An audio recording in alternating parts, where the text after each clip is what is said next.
each other for so long. Your heart's been aching, but you're too shy to say it. Inside we don't know what's been going on. We know the game and we're gonna play it. I just wanna tell you how I'm feeling. Gotta make you understand.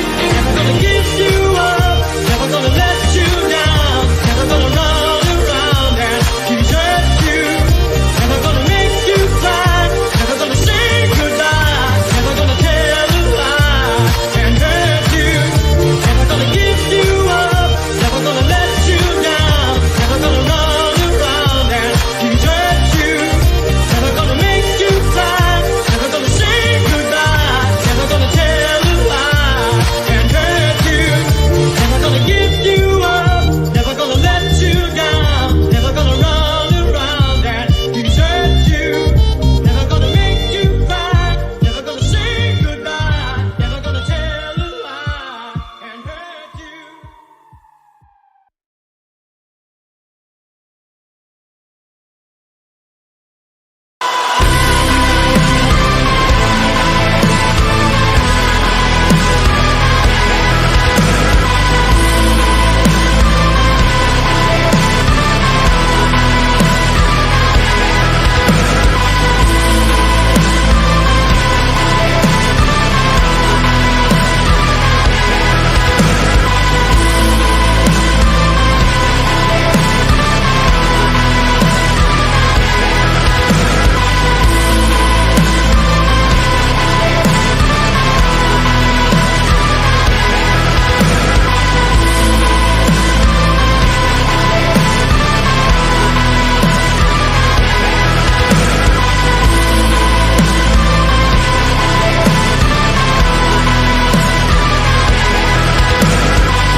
When the whole world was dragged into World War III, brave men like my father fought on the front lines.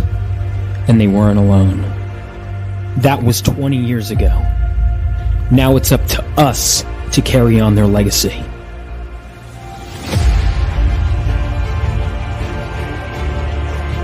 And every so often, the earth from which we come gives way for something new, something greater to be born, and with them, even greater threats to face.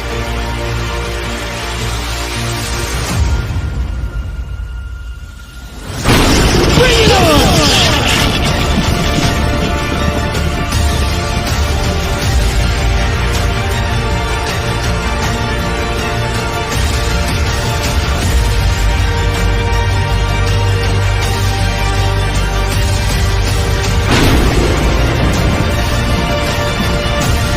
Phenomenova.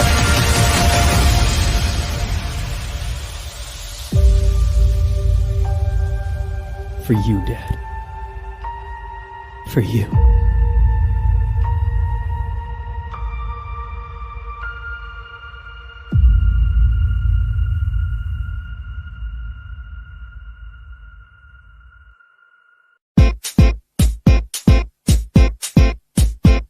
It's a piece of cake to bake a pretty cake.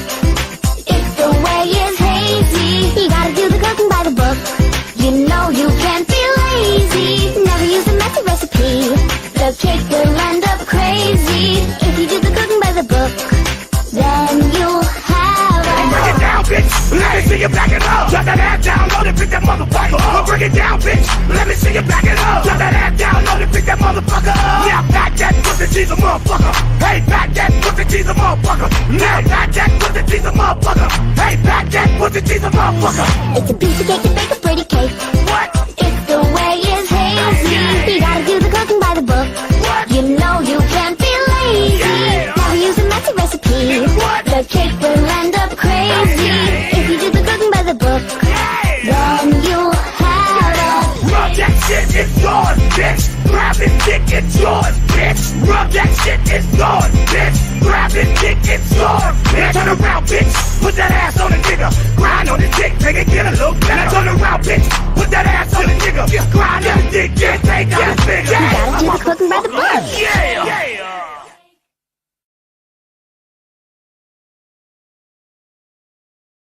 To get aggressive, they will put handcuffs I on you. was getting your attention. I did this. I was tapping your arm with my elbow. How did you win like that? I had told you on more than one occasion that I wasn't putting the volume down. Well, you know what? I kept asking because it was driving me crazy.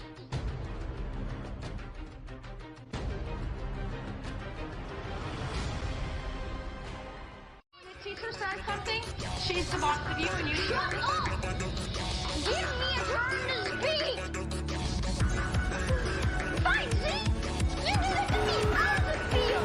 How's it feel to be told to shut up?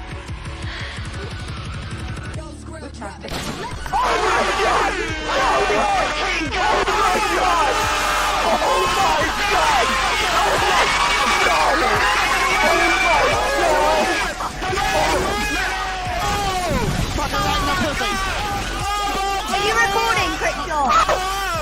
Get your ass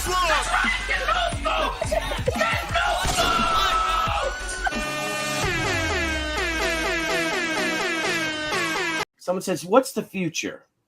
Vaughn Coleman. Ladies and gentlemen, welcome.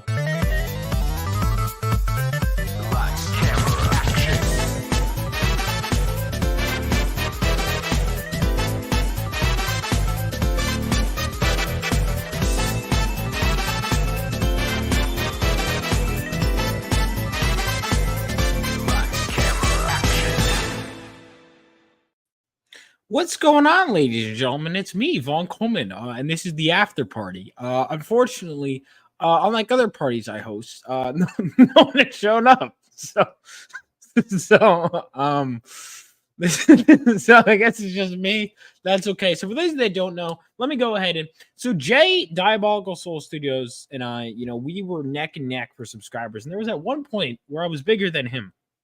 I know he's made me reevaluate how to go about my channel, because this guy is popping off. I mean, constantly. One second. Diabolical Soul Studios. Is that? Let me make sure yeah, here we go. 11K. What the hell? He's at 11K now? Well deserved. Let me go ahead and make sure that everyone is subscribed by Diabolical Souls, because this one, I'm sorry. Yeah, I got to get better at that. That was bad on my part. I was literally taking a piss at one point, and then I saw that the intro stopped. I was like, I had to, finish up peeing, and then I came in, and then I was like, I got to play another intro. So I got to get better at that. But I was going to say other people do worse than me, but that's really not an excuse. Because that. But How you guys doing? What's going on, Wolf and Bear? What's going on, John's Longbox, Alex, of course, Mama Badger, saw you too. I don't know. I don't know if anyone's going to. Yeah, I should be asleep too. But Jay had a big audience tonight, and I was like, I got to do this. I'll subscribe from this channel to make room. Dude, there's so many channels I'm subscribed to from back in the day that I probably have no idea about. Oh, what's going on, John? How's it going, John A. Douglas? John's Longbox and John A. Douglas should fight for the title of John. That's what I think legally has to happen. You know, I luckily I don't have. Well, actually, I would have to fight Stippling Vaughn, and I like it. I like, you know, being the only Vaughn. But I guess if I have to fight Stippling Vaughn, I don't know. I don't know if I could do it. I don't know if I'd have the heart to. You know, I like Stippling Vaughn. Anyway, so Phenomenova has been doing well. Backer numbers have slowed, but apparently, I guess people are waiting. Burning the Midnight Oil at work, just dropped my Yaira review, killing it. That's awesome. What did you think of Yaira? Because I read it on the plane. First of all, I will say I know maybe just because I'm sadistic and I'm a writer, but I did like how many panels per page there were. That being said, story I thought was okay. Story for Yaira. Yeah, you know what? Let's do an impromptu Yaira review with Vaughn Coleman. Trying to read Godlike. I welcome this distraction. I've heard mixed things. My money has a sibling Vaughn. He's been practicing his jab nonstop. I've met him a few times. Very nice guy. Very nice guy. I can't fight. I don't think I'd be able to fight him. I like him too much. Yaira I wasn't crazy about. I liked things about. I think the best Rippaverse book was Chuck Dixon's, Alpha Core. I think Yaira, I have mixed thoughts. I thought that I think that I got 3. Yeah, I do want to get Mike because Mike Barrett, I apologize, I haven't backed Goodyin yet. I intend to, because Mike Barron even told me, he's like, they're gonna take the Rippaverse seriously with this book. He's like, this book is real. Like Mike is very proud of his work on Goodyin. So because I'm a friend of Mike's, I'd love to check it out. See, I don't think it was I don't think it was the best. I still think that would go to Alpha Core, but I thought there was some decent stuff in there. There was some stuff that I wasn't crazy about, but there was some stuff I did like. I did like, when they start kind of revealing her past, and I get that it's a buildup to that. I do get that, but it is a long buildup.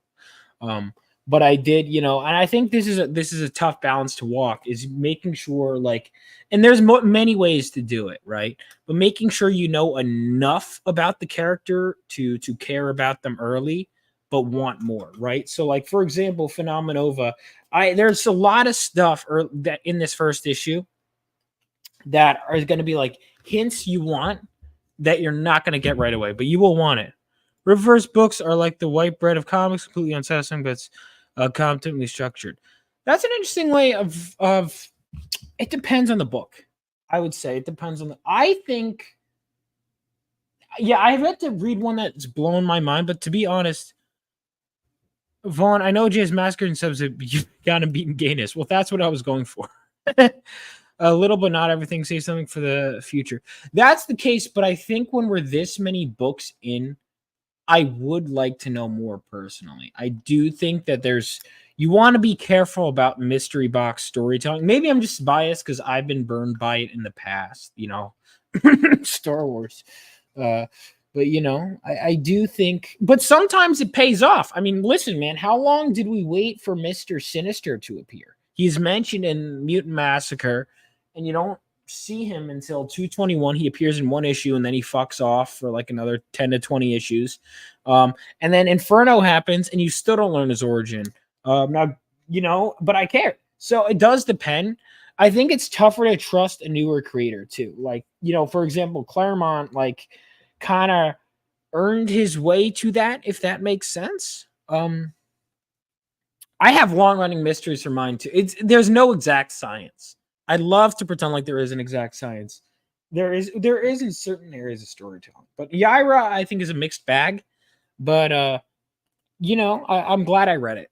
then again, I guess I'm glad to read everything, aren't I? So, but I did I thought Yaira was like I liked the end reveals, but I do think there were like kind of too many characters. And I don't know. I wasn't crazy about certain things. Get Horse H. Hoover and Wolf and Batsy. Good storytelling, great characters, and inexpensive. I will have to check those out. I'll have to check those out. In terms of crowdfunded books, I do think Fiendish 2.5 was great. She really could take feedback. There were lines where I'm like, hey, I remember telling her to write that. And then she did. And I was like, that's nice. I like seeing that. It's something satisfying. It's and stuff. I took stuff from her. She'll read my Phenomenal. She'll be like, hey, I told him to put that. I'm like, yep, that was her. So there's some Rainy in Phenomenal, and there's some Vaughn and Fiendish 2.5. Well, that's how it works. That's how people should be doing. $30 books with bad writing is ruining CG session. Yeah, well, all right. And this is where things come to play. Guys, if you're going to release a story, you have to. I was just holding issues 10 to 12. Oh, yeah. All right. So that's when we're saying, yeah, if you're going to charge a premium price for a comic, I'm sorry. Premium art is not enough. I'm not an artist. I appreciate good art. But the reason why so many, at the end of the day, issue 1 might be enough to read for art. Maybe the first couple. If you want to do a long-running story, you have to have good writing. And I'm biased as a writer, I know. But I'm sorry. Yeah, Heroic Tales. John, if you want the link, by the way, you know what? If you want the link to the after party, you got it, John. Just message me on Twitter. I will send it to you. If anyone wants to come in. Anyone from the chat wants to come in and hang out. What's going on, Maromi? Vaughn's Monster MD. I've heard Monster MD is fantastic. Hold on. My tabs. What the fuck? I just opened my email. God damn. Hold on. Oh, sorry. Let me get back to this comment. Okay. Vaughn's Monster MD and Lit Devils, Dr. Alpha, Dead Man's Lullaby are probably the best crowd folks have read to date. Okay. I haven't read either of those. What else? Wolf and Batsy. Oh, wait. Alex literally just tweeted about that not that long ago. That's funny. All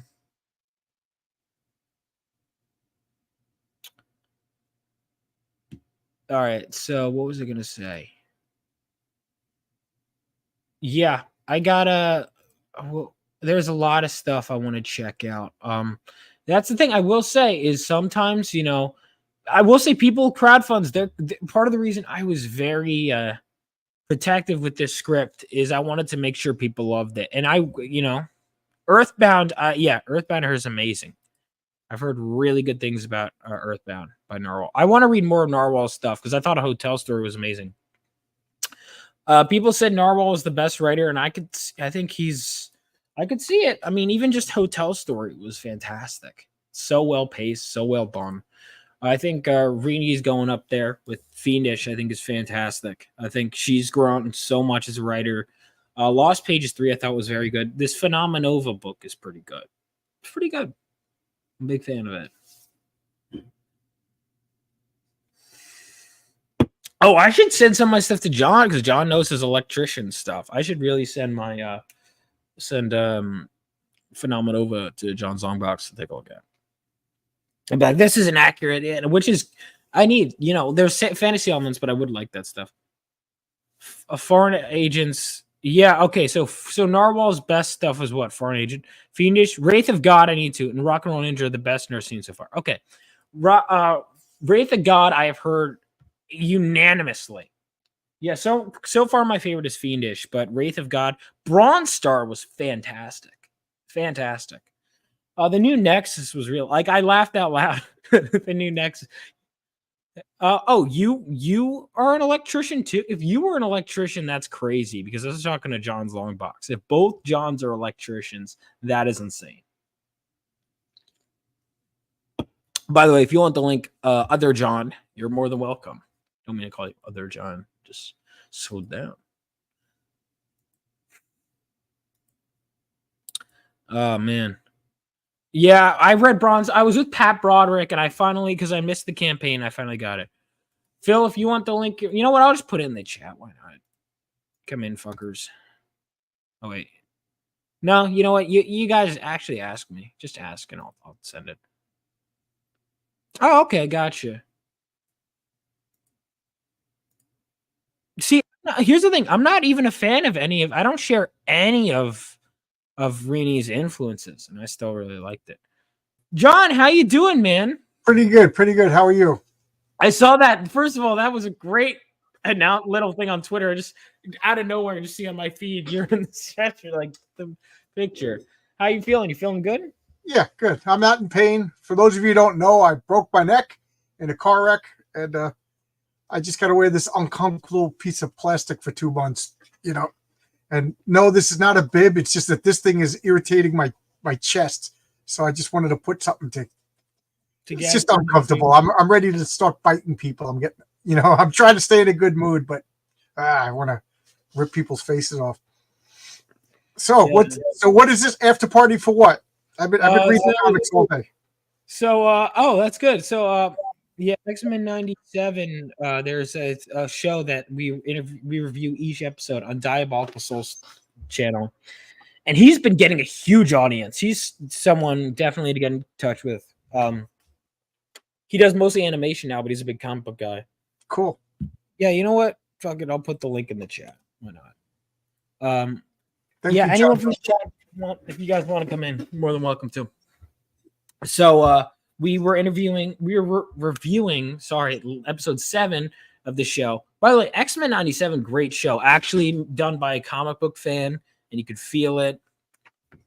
So after that, the show ended, and I was like, this is a pretty big audience. Let's see who we can get over here.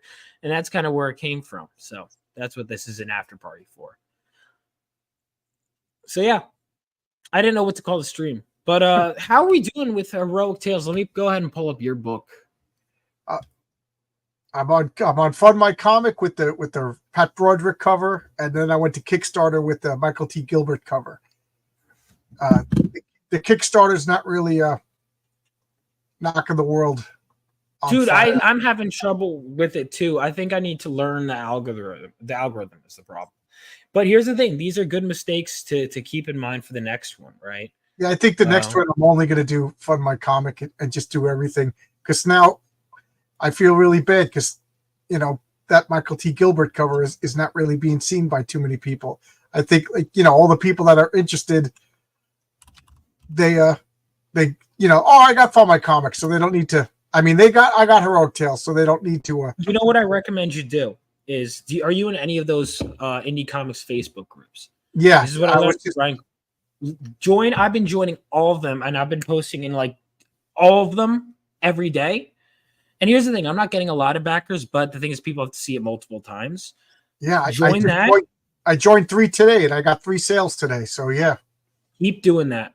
Yeah, it's okay. They'll go in slowly, but they will go in. Especially your book is at a more affordable price range for a new creator than mine is. So you're in you have it. You're at an inherent advantage. See, 22. That's not bad, man. Yeah. I put 1,000. So I'd be really embarrassed if this doesn't make it. If this doesn't fun, because this cover is on Kickstarter. Yeah, I just love this Michael T. Gilbert. Cover. That's a great cover. I think you could get it. Yeah, keep it going. I think you'll get it. I gotta tell Barry that I'm going to keep. Are you friends with Phil Russer? I've talked to him, but I wouldn't say friends. He's a fellow Long Islander. There's a lot of you guys. So make sure to get him. My first published works to him.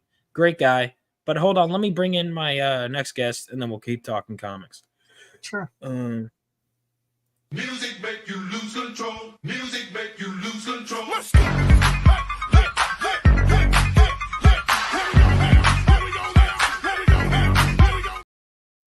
Hey, what's up? What's going on? Not a whole lot. Hey, Alex.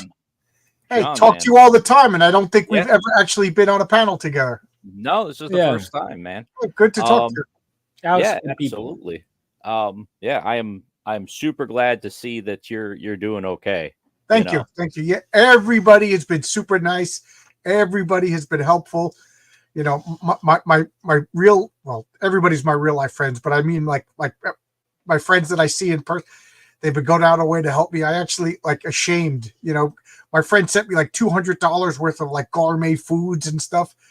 Because, you know, right now I'm filling out all the workers' comp and disability paperwork. So I don't know, I might not get a paycheck for a month, you know what I mean? And then I don't even know if it's like a real paycheck or just, because disability is $170 a week. Who the F could live on $170? So you know what I mean? So I'm like, oh man, well, what are we gonna do for groceries? And also the big freaking box. So I got to thank my friend Paul, you know, my friend Jimmy, you know, everybody's been really, really helpful. Listen, John, that just means that you're loved, and you know that's because you put that out into the world, and now it's coming back to you. Yeah, exactly. You know, I'm a little ashamed because like I gotta step up my friend game. You know what I mean? I'm that's like, oh good, man, that's the good kind of competition you want. You know, you want to outdo each other and that kind of stuff. Yeah. Yes. So But you were talking about the cover that is currently Kickstarter exclusive. Yeah. Right. So, I'm gonna say currently Kickstarter exclusive because everything's gonna end up on Fund My Comic when everything's said and done. Because that's okay. Well, here's the thing: the Kickstarter guys don't need to really know that. That's why it's the Kickstarter. I think, John, for you and I, is one of the tougher ones because it has the biggest audience, but you need to rethink the way you work. Right. And that's why my comic is pretty wholesome and not a booby comic. So I think that's you know. And mine too. I'm having a coming of age. What? Refunded. Yeah, I mean that's although there's going to be a couple of risque scenes next issue. So okay, you got me. Yeah. You know what you should do? I'm not even kidding. Do a banner with the babes on it for the Kickstarter and change the banner. And that might actually help. I'm not even kidding. Yeah. That'd be a good idea. Yeah. I don't really have anything like that in Phenomenova. You know, you know what's funny? My very first message was from some woman, and she was just like, "Oh, me and my friends love the showgirls in your comic. Is there a tier that we could back to get drawn in as the showgirls in your comic?" Look at you. So I was like, well, I could put you in touch with Renzo and he could draw you. You know, she's like, oh, no, we want to be in your comic. I'm like, how about you just back my comic? You know what I mean? Like, so I was just like, the comic's already done. I'm not going to. Yeah, that's the thing. My comic I was going to have because I had World War III set pieces and I was like, maybe I should wait to draw those and have people. But it's like, maybe next issue, you know? So I was like, all right, thank you for being interested, but I mean, for $6, you could have bought a PDF and helped me out. You know, you want to be a next issue, make sure there is a next issue. Back it. Yeah, exactly. This one, all right, I'm gonna notify for this one. This one looks good. Okay, but yeah, so comics, you go to comics, right? Yeah. Vampirella, titties. Yeah, it's all titties. Yeah, titties. Sexual fantasy. Oh my god. Let's see how long it takes to get to Phenomenova. Titties. Who cares about Phenomenova? See how long it takes to get Heroic Tales. No. Yeah. I'm busting your balls one. Well, no, but you know. Oh, there we go. There's my buddy. Scroll up. Tomorrow Girl versus Punchline. That's Bill Williams. He's the letterer on my comic. Okay. I just backed that. Just giving him a shout out. So that's good.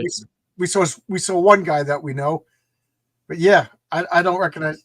Well, we have a double whammy. Let's bring in two guests right now.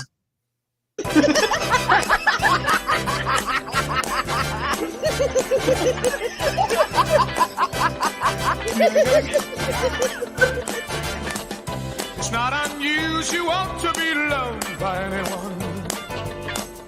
It's not unusual to have fun with anyone.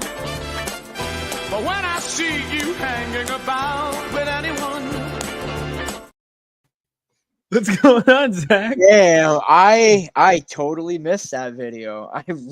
Back in Zach. I know. What's Zach, because Kickstarter is tough to figure out, man. Yeah, by the way, it is. JG Jones may or may not be coming on my show next month, but Just throwing that out J.G. there. Jones. Why does that name sound familiar? He's done a ton of stuff. Dude, I didn't realize how I know that name. He's done a tons of stuff. What did he draw? Give me something real Wanted quick. by Mark Miller. Did he draw Wanted? Well, we'll find out right after. Here comes the money. Here we go. What's going on, Gooch? How you doing?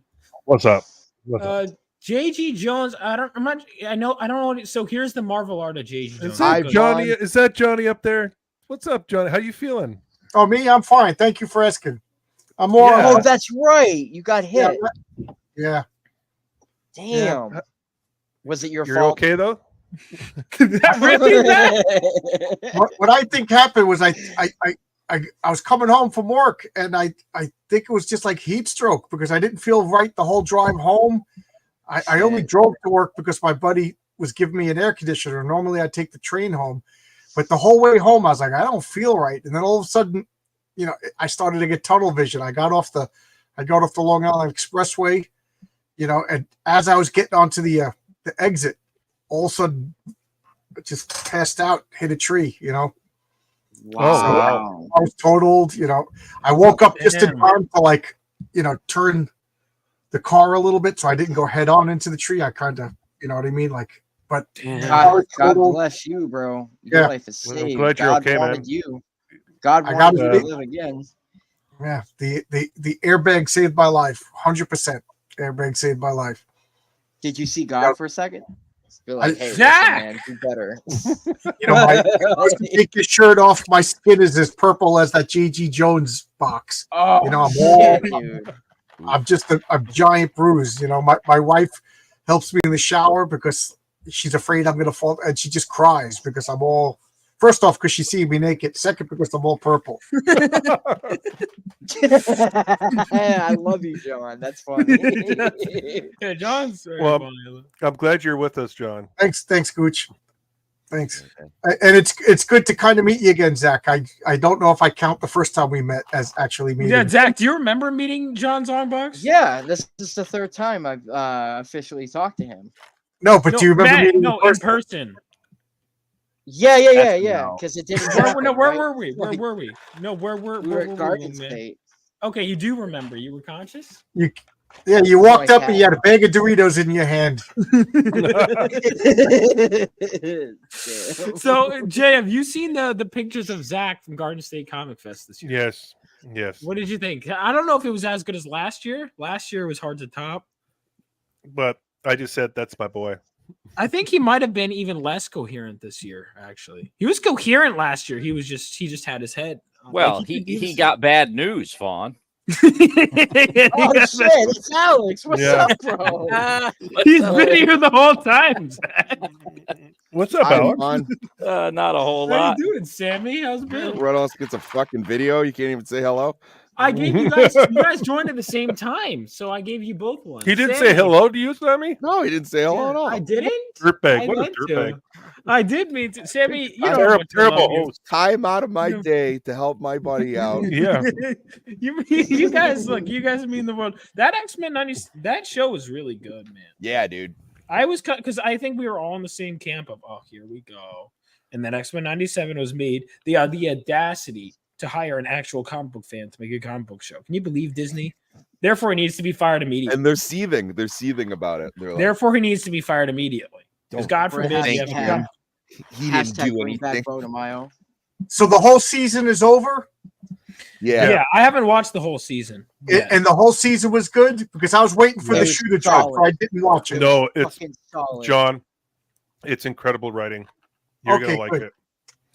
He's like Bo's the kind of guy, like he will post on Twitter, say your favorite X-Men comic panels, talking about runs he liked. Like he's a total comic book nerd. I know Jay, you've talked to him probably more than us, right? Yeah, he's like definitely a big time fan. So speak of the devil, I actually just finished the X-Men 97 piece. Oh shit. I just finished. Let's see it. You got. Oh wow. Oh my god. Oh, Vaughn. That is awesome. That looks like a great mix between the classic X-Men and new X-Men. Good job. Yeah. Yeah, and I love that you actually put a cigar in Wolverine's mouth. You don't see that much anymore. You're not allowed He's a to, I fucking think. smoker, like. Yeah. You can have him cut people open, but you can't have him smoking a cigar. Makes sense. Yeah, I like that. Yeah, anybody it's appropriate to do, it's Wolverine. Anytime that the cigar does damage to his lungs, they're just going to heal. Well, why? Just let the guy smoke. That classic regal looking Storm. That is my favorite. The original Storm is by far the best design the character's ever had, in my opinion. I don't think they'll ever be able to top it. You can't mess with the Dave Cockrum designed character. He's one of the most underrated character designers, if you ask me. Yep. I don't know if I'd say he's underrated because I think he just is one of the best. I think people generally ask comic book fans, they'll say Dave Cockrum, but he is easily one of the best character designers of all time. I mean, Storm, Nightcrawler, Colossus. Was Banshee, was that his original Banshee costume? No, Banshee debuted in like 34 or something like that of the X-Men. Right, but did he look like that in his day? Yeah, Dave Cockrum cleaned him up, but it's basically the same. But don't forget, Dave Cockrum designed the classic costumes of the Legion of Superheroes. Wolverine, that was the Romita. I'm sorry, the Romita costume doesn't hold a candle to Cockrum. That was Len Wein and. But it was Romita designed the costume though, not Trimpe. Trimpe did the issues, but it was like the art director at the time was Romita. Yeah, that's why Romita gets credit for the Punisher, and I don't think he drew that Amazing Spider-Man 129. Did he not? Who drew that issue? Zach, you know. I don't remember. Yeah, it's back when Punisher had the go-go boots. Yeah, I love the white boots. So do I. I'm sorry, I can't help it. I like and I also like the 3 bullets completing the teeth. I just think it's a solid look. Yeah. Yeah, the Punisher. Although I do like him, like in Punisher Max when they throw him in a trench coat and shit. Too. Yeah, I mean, I like to think that he starts out all clean and everything like that, and then as time goes by, he gets all ragged, you know. Yeah, as eventually, a couple of years living in the sewer, Yeah, I've been reading Mike Barron's Punisher run on and off. I want to read Chuck Dixon's. I want to read Punisher Max. My favorite is Garth Ennis' Punisher. That's what I've heard. That Garth Ennis is. That's Punisher Max, right? Well, it was Punisher Max and Welcome Back, Frank. Yeah, Welcome Back, Frank is where he starts. Right before that was Cosmic shit. Christopher Golden's the Angel Punisher. I've heard that is not a very liked. Yeah, people just forget about it. People and Garth Ennis, he had to reference it. I think he referenced it in one word balloon, and then never mentioned it again. It's like that embarrassing thing you did at that Christmas party a couple of years ago. We all know you did it, but we're not going to talk about it. Yeah, Vaughn, did you say? Yeah, no, I mean, there's so many. What do you think are the most embarrassing? Well, actually, I was going to say that, but then I realized modern comics happen, so I guess everything's an embarrassing moment now. But they couldn't just kill the Punisher off. They had to humiliate him. And then, no, because I think someone said, first of all, the new Punisher writer has me blocked on Twitter. I've never interacted with him. Oh, what's his name? Let me see if I am. Yeah, you probably are too. If I'm blocked. I've never even knew this guy's name. I think it's P-Poy, P-E-P-O-Y is something. Let me see. P-Boy? P-Boy. P-Boy. I hope I'm blocked by somebody named P-Boy. Hang on, Punisher. Let me look up new. Hey, Gooch. Yes. I need a guest tomorrow at 8:30 p.m. Eastern Standard Time for a comic book team up with RJ from the Fourth Age. You're interested? I would love to, but I have my stream at that time. I would love to. In the future, I would definitely love to come on. All right, message me, otherwise I'll forget. Yep. What is definitely, it? John. Vaughn, you free tomorrow at 8:30? 8:30. I might. How long is the stream? Because I know I promised Mr. An hour. RJ does something at 9:30. Yeah, I'm David Peepos. By the way, I am blocked by him. How do you spell that? All right, Peepos. Let me go ahead and. I never talked to this man. It happens to me all the time, Vaughn. I'm blocked by Eric Larson, Kirk Busiek, Dan Kirk Busiek. Yeah. Why? Probably because I follow Ether Van Sciver. You know what I mean? Wait, who else? Kirk Busiek. Who else are you blocked by? Oh, Eric I don't Larson, know, dude. I'm looking at his profile right now. He's got it out for you. Me? Oh, it's a screw Vaughn. I hate him.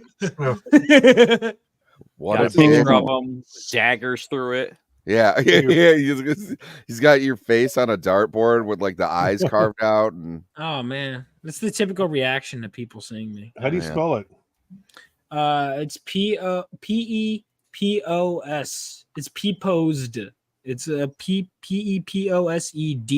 Is that what it is on Twitter? Peter is his first name? No, David. David P-posed. Yeah. Oh I'm yeah, blocked. he's got to be using a blockchain. Yeah, I'm blocked. Never didn't even know the guy existed. Yeah, exactly. I've never talked to I think there's some people that do that, and it's like, well, you're writing off potential customers. Like, not that I was gonna buy new Punisher because I don't like It's okay. I'm not buying anything from Marvel now anyway, so yeah, John and I, we were at a free comic book day, and John turns to me and goes, because we're both looking at it. It's like an unspoken thing, but we're both looking at the free comic book day table, and neither of us are taking Marvel books. And John goes, isn't it sad that neither of us even want the free Marvel comic books? Yeah. They couldn't even give it away for free. We didn't want it. Yeah. Like, I'm blocked. I'm blocked too. Damn, so sad. Pour one out. Oh, apparently me too. David Peoples. Wait, I gotta check this out. Everyone's blocked by it. Hold on. Let me see. I want to see if I am. What's his name? Just look up P. I put in the private chat. Posed. P-E-P-O-S-E-D.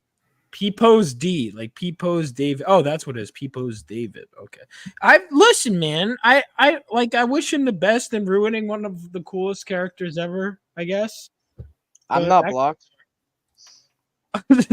Zach, you can be our spokesman. Okay, Wait, David Peoples. He's oh yeah, he wrote Space Ghost. Yeah. So let's ask you. You're not loving blocked that book right now. Do you follow Ether Van Sciver? I do. Okay. I wondered if that was the maybe Jay is the problem. He's like, I don't like Jay's animation review. Possible. Oh yeah, it's not like we haven't got hate before. Space Ghost is fucking amazing. Like that book is dude. Really the new fucking Space Ghost has it. been awesome. He's Space been Ghost? fucking killing I it haven't with that. read it yet. I have it, but I haven't read it yet. Space Ghost? Well, the writer has blocked you, so Awesome.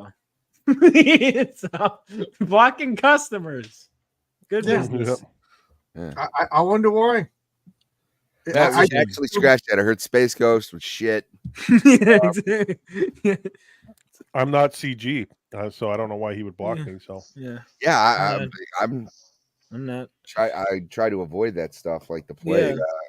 Yeah, but it doesn't matter though. If someone, well, listen. He's also apparently someone predicted on Twitter, and I think this is true based on the fact that he blocked the person immediately. But someone said, I think what they're gonna do is have this new Punisher be like everything they've been saying the Punisher is, like a white supremacist, whatever, everything. Because it's and then they'll have the old Punisher go, "This is wrong," and then kill him. It is such a sad fucking. That's what I think they're gonna do. Sad thing. Totally like what they did to Punisher, that's bro. what someone said that, and then What a fucking he travesty. blocked them. So I think that's exactly what's gonna happen. Because it's like I just hate it. It's so dumb. It's so dumb what they're doing to this. They just all right. So who do you think that they've ruined the most in modern comics? Punisher. So which one? Of late, Punisher, bro. They Punisher. Dude, that was the they most fucked him brutal, up so systematic bad. execution. Yeah, they fucked him up so bad. There's no way you could bring his title back. You think that you think did some doozies on Spider-Man too, but definitely Punisher got it work. The X-Men too. The X-Men are like, I don't. If someone asked me to write X-Men, I'd have to retcon so much shit to even. I got an out. What's the end? It was a bad dream. It was a bad dream. I can't stand retcons, even retconning stuff that I don't like. You know what I mean? Like we all saw Misery. You know when she said, "No, it happened." You know, you have to accept that it happened. You know, she buried you, and then the next book has to start with exhuming the corpse. So the X-Men, Vaughn, you probably remember. Do you remember the Madball story for Marvel? When Jack Kirby took over Captain America, there was these mad bombs. Excuse me. And one bomb. the Mad Bomb storyline from Right. 190. So you got to tie this in. There was 3 Mad Bombs. The first Mad Bomb could drive everybody in a city block crazy. The second Mad Bomb could make everybody in the state go crazy. And the third Mad Bomb made everybody in the country go crazy. But what we have is the unknown 4th Mad Bomb. It detonated, and everybody in the world is going crazy. So Punisher is going nuts. The X-Men are going nuts. And then what we have here is I tie it all together. Carol Danvers is freaking out. She almost has like space cancer and stuff like that. So they examine her, and they find out that she has 2 sets of DNA. And sometimes, depending upon her emotional stress, she looks more female, she looks more male. Because you got to that she looked male for a while. And she's like, what's going on? And they're like, you basically we have to extract this second set of DNA. And they're like, whose DNA? Why do I have 2 sets? We don't know. So Reed Richards extracts the DNA, and it turns out they have a clone of Marvel. Because if you remember her origin, they got hit, she got fused, and you know what I mean? And that was her power. So they literally removed the male. So now she's beautiful, she's female again. And Captain Marvel, he's not resurrected. It's a clone. He doesn't have the memories and anything. So he's like walking around Carol Danvers as she's teaching him English and everything. And then he goes, because remember, Marvel has the cosmic senses. And he goes, is there a reason why there's all these waves interfering with people's thoughts?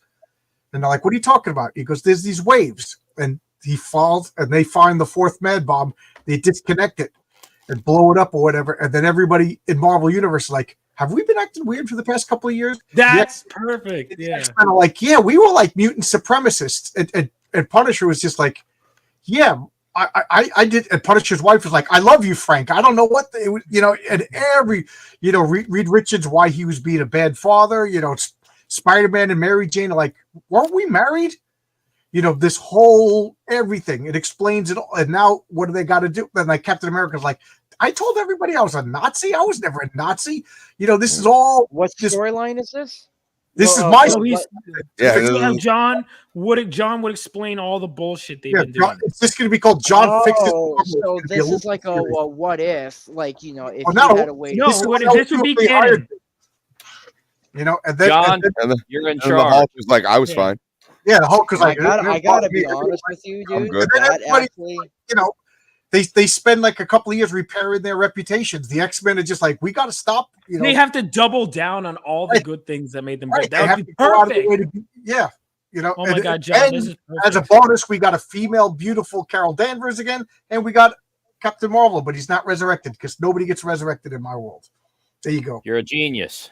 Yeah, play with my mad balls. So that's what I've been tweeting to Marvel, to Tom Brevoort and everybody for like a year. Mad Bomb Marvel. That's the only way to fix it. You got to accept it, because I don't like when I don't like when the bad guys retcon good stories, and I don't like it when good guys retcon the bad story. You know what I mean?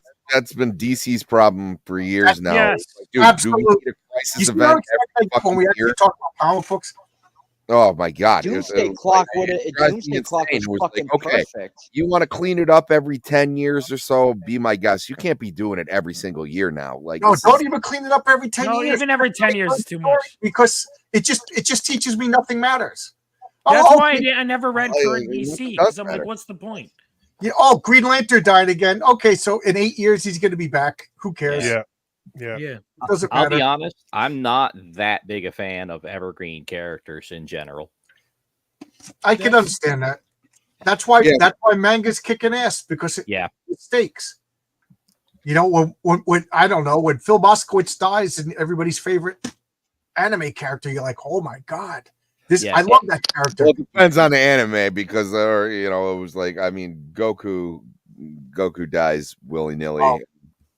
No, there's always exceptions, but but I agree with that. I think it should have, it should have some gravity to it when you kill off a character. Right. It doesn't matter. There's very few exceptions that I like where they came back, but Phoenix. When your name is Phoenix, you're allowed to come back from the dead. Even and that they messed up. What they did with Jason Todd, they had him dead for quite some time, and then like Superboy Prime like punches a hole in reality, and we're like, Okay, this is getting a little far fetched, but I like where they took the character. I like. Well, better. they also kept his death as a part of his character. Yes, exactly. Like the fact that he was You know what I mean? dead But then you still get- mattered. Then you What get gets me characters. mad about that is they have the Lazarus pits. It's already accepted. Yeah. that, you know, Yeah, they so don't need then you Superboy get characters Prime like punching the Wally universe. West, where Well, that's why I like the Wally animated West was movie. the Flash, pretty much, my entire childhood, and then they brought him back with they brought Barry Allen back with Flash Rebirth and everything, and like Never should have brought Barry Allen back. Yeah, all right. So there was a big discussion about this. So I liked Wally West. because I liked it's weird because my first exposure to Flash is the animated show, which is Wally West. But the first time I got attached to Flash on a deeper level was Barry Allen.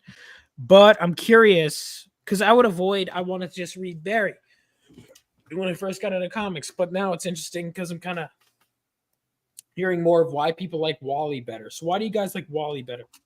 I like Wally better. One, because it's kind of like a Nightwing thing where, he's not Kid Flash anymore.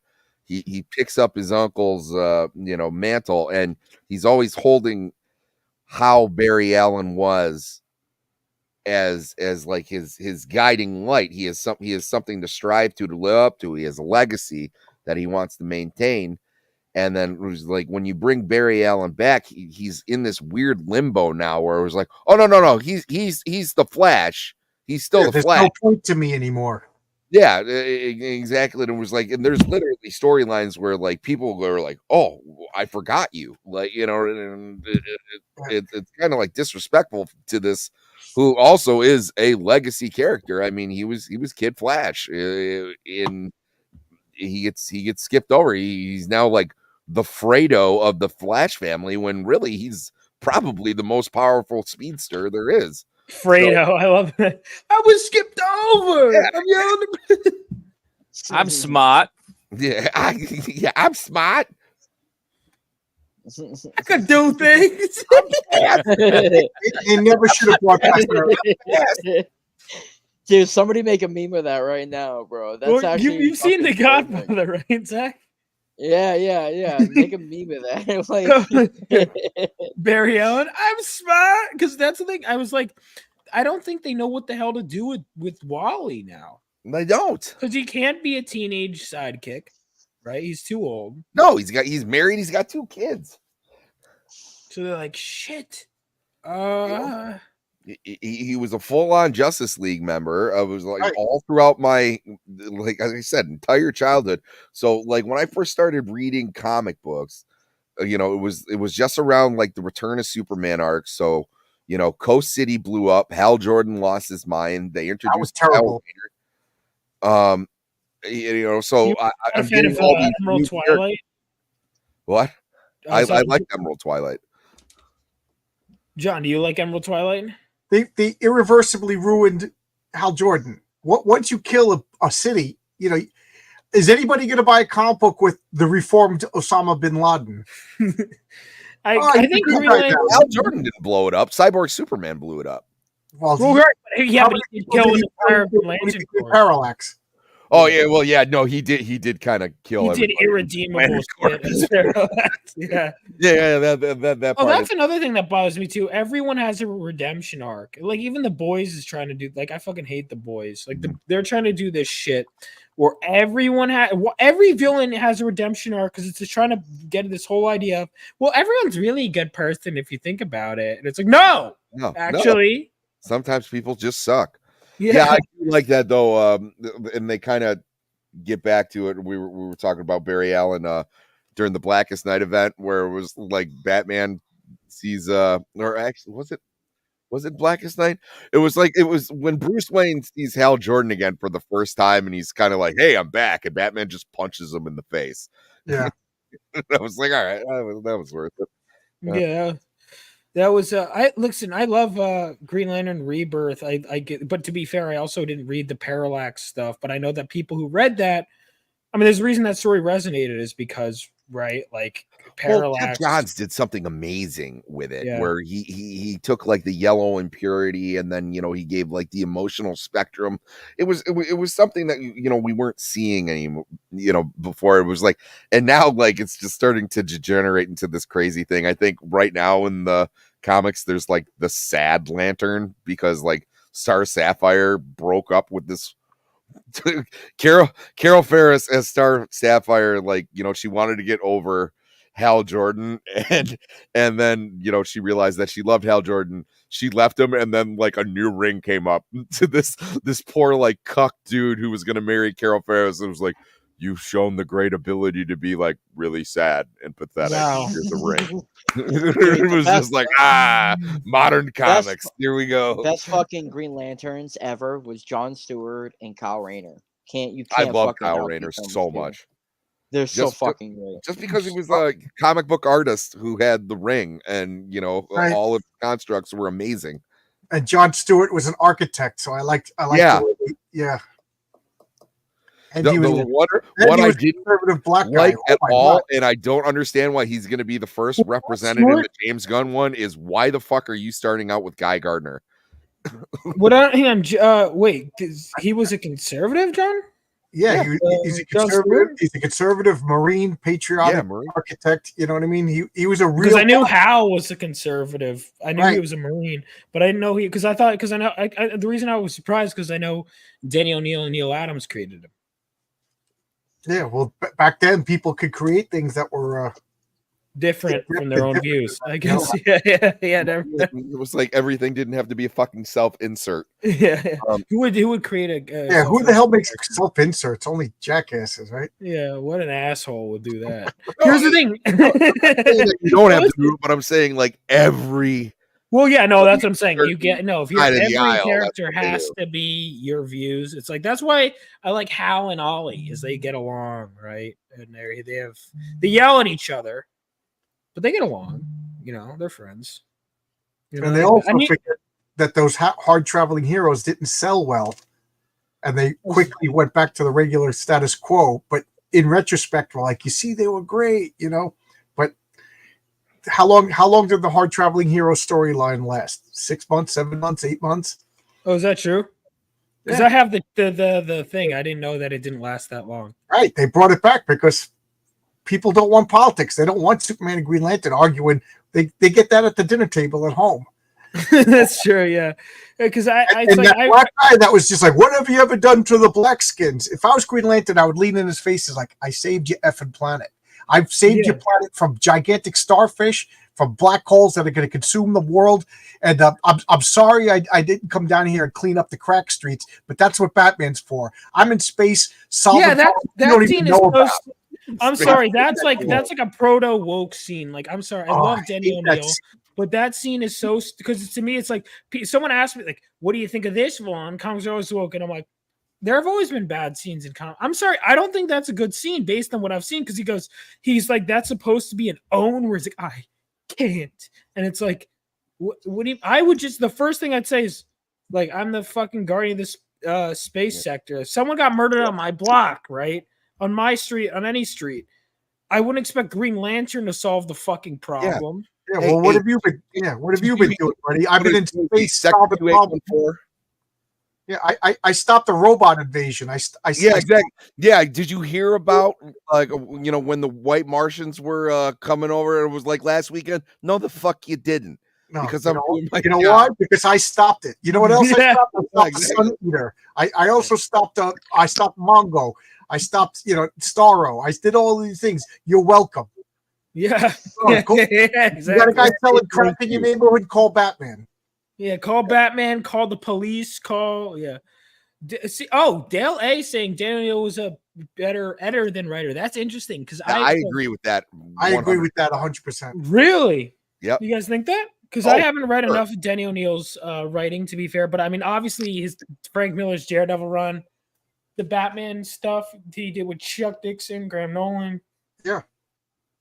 It's better editor. I mean, because one of the things is they need to realize like a lot of the best editors historically were also great writers or creators, right? Mm-hmm. You have, I mean, Denny O'Neill, Jim Right. Shooter, Ann Nesenti, Len Wein. Len Wein, Roy Thomas, Archie Goodwin. What was Heather Antos's great story that she wrote? You know what I mean? Like She made up a great fake story about like Rini being racist or something. That's a good story by Heather. Rini was worked under Heather Antos, right? Oh, I didn't know that. And then Heather threw her under the bus. Really? What a surprise! Yeah, shocking.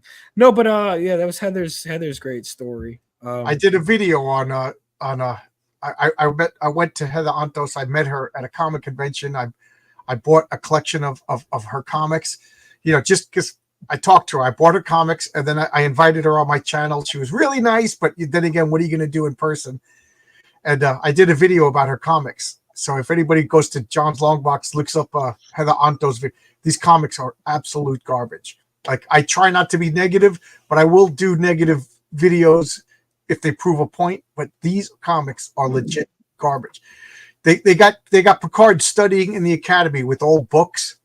Yeah. When was the last time you saw a book in Star Trek? Like, these people don't even know. Picard would be studying with like an iPad, just nonsense like that. They don't even know. But anyway, sorry, I derailed. No. It's okay. Yeah, I mean, I would think Louise Simonson. That's another one, right? Yeah. Wonderful, super talented. Louise Simonson, great. There's so many. You look at the editors, and there were people, and I'm not saying there weren't bad editors. There have always been bad editors, but the amount of is just like, come on. It's funny that Louise Simonson was an editor first and then became a great writer. Same with Ann Nesenti. They both did. But Louise always wanted to be a writer, is my understanding. I think Anne wanted to be a journalist, I'm pretty sure. Yeah, I think Anne just wanted a job. And then but then she has real talent for writing. Right. Yeah, I like Ann Nesenti. I've met her a few times. She's great. She's fun. I never met her, but like the story is like she started taking martial art classes because she realized she didn't know how to deal with the fight. She's never been in a fight, and she recognized that fights are integral to superhero comics. So she took a martial art class to become a better writer. That is awesome. Yeah, like I'll talk to an electrician when I'm writing electricity powers. That's my dedication, John. There you go. Yeah, no, people need to learn. To learn. I'm gonna write a story of a hero fighting an electrical villain, how it would really go. So somewhere around issue 5 or 6, you'll see that. Oh, nice. Hey, I just want to say I'm crashing really bad. I gotta go to bed. Okay. I see you, Zach. I got work early in the morning. Yeah, no problem. Thank you for having me on. What's going on? You guys have a wonderful night. Peace out, guys. See you. Yeah, I actually got to bounce too. Yeah, I might. I All right. Who's Thank back? you so much for coming on, Sammy. Gooch has been great. I'll try and do this like every week after the X-Men 97s. Yeah, this has been fun. And John, it was good to meet you. Alex, always great to talk to you. Yeah. Send me a message. Come on my channel. Yeah, I will do, brother. Take care, everyone. Sounds good. Later. See you. And John, what is the name of the episode of your show again? You're doing the fights, the comic fights. It's clobbering time Friday night. Right. All right. Who? What are the Q characters that are fighting? So Friday night, 8:00 Eastern Standard Time. This week. It's Cyberfrog versus Isom. Oh well, I don't know what Isom's powers are, so it's not. No comments now. We got to save it for the stream. If we just start talking about it now, there's no reason to watch. I want to make it clear. The ring. I want to make it clear. We're not bashing Ethan Van Sciver. We're not bashing Eric July. You know what I mean? When I did Star Wars versus Star Trek, we didn't talk about Gene Roddenberry. We didn't talk about George Lucas. You know what I mean? We're talking about the characters, which is fair. I don't want to talk about, real people and turn it into something nasty like that. John, I think everybody knows that you're a chill dude. Yeah, everyone knows that. Yeah, but you never know. There's crazy people on both sides. Oh yeah. Yeah. No, but it's funny. Graham Nolan ran into a little of that earlier. Yeah, what the hell are you going after Graham Nolan for? He's like the nicest dude. Yeah, Graham has been nothing but good to me. I did not appreciate Graham is good to everybody. He's the gold standard. He's what we should be like. Yeah. Minded his own business and making some of the best comics on time. What else do you want? Graham, yeah, I'm looking for. I gotta get back. I still haven't back the new Joe Frankenstein. I got to, but The Eye of Ra.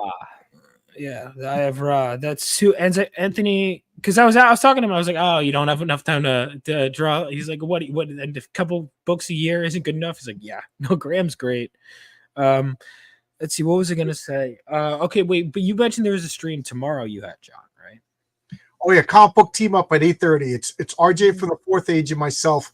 You know, we have we go back and forth on his channel, my channel. But you know, I got hit by a car and things have been crazy, so I didn't book a guest. So you know, I don't want to let RJ down. Vaughn, you want to come on? Yeah, I'd love to. I always need another show to get on. Yeah. So RJ, Vaughn, message me your links and an image, and I'll put you on for tomorrow. Thanks a lot. You helped me out. Thank you. You're helping me out, dude. I always need more. Vaughn needs all the help he can get. No, I do, really. I kind of do. We all do, you know? That's the thing you realize promoting.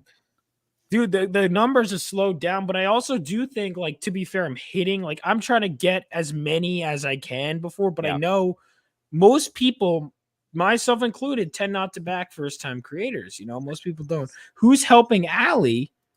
Oh, yeah, that's right. I forgot about that briefly.